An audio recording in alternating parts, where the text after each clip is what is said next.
সদায় যে খোৱা বোৱাৰ ভিডিঅ'বোৰ দি থাকোঁ, এওঁলোকক খুৱাবলৈ খোৱা বোৱাবোৰ ৰেডি কৰি থাকোঁতে নিজৰ যত্ন ল'বলৈ একেবাৰে পাহৰিয়ে গ'লোঁ।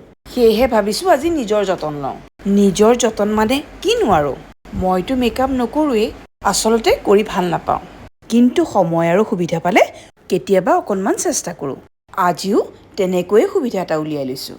এনেকৈয়ে আজি চুলিৰ যতন ল'ম বুলি আগবাঢ়িছোঁ যদিও মোৰ কিন্তু হাবিয়া ড্ৰেছৰ প্ৰতিহে। সৰুৰে পৰাই বিভিন্ন ষ্টাইলৰ ড্ৰেছবোৰ কিনি তেতিয়াৰ পৰা এতিয়ালৈকে সেইবোৰ ড্ৰেছেই পিন্ধি থাকিলোঁ। আৰু ড্ৰেছৰ ধান্দাত থাকোঁতে নিজৰ সৌন্দৰ্য চৰ্চাৰ কথা মনলৈকে নাহিলে। আৰু এটা সময়ত যেতিয়া নিজৰ বয়স হ'ল, ফেচবুকত আমাৰ বয়সৰ মানুহে সৌন্দৰ্য চৰ্চা কৰা দেখি আজি ভাবিছোঁ নিজৰ চুলিখিনিৰ অলপ যতন লওঁ। আৰু সেয়েহে আজিৰ এই মহা আয়োজন।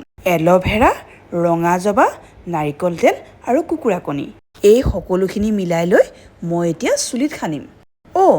মিক্সাৰখিনিত নাৰিকল তেল অকণমান দিবলৈ পাহৰিয়ে গৈছিলোঁ। এতিয়াহে মিক্সাৰখিনি সম্পূৰ্ণ হ'ল। মিক্সাৰখিনি সম্পূৰ্ণ হোৱাৰ পাছত এতিয়া মই চুলিত ঘঁহাত ব্যস্ত হ'লোঁ। আৰু ইয়াৰ ৰিজাল্ট মই কি পালোঁ, এইটো লৈ মই কালিলৈ আপোনালোকৰ সন্মুখলৈ আহিম। তেতিয়া জনাব দেই কেনেকুৱা লাগিছে।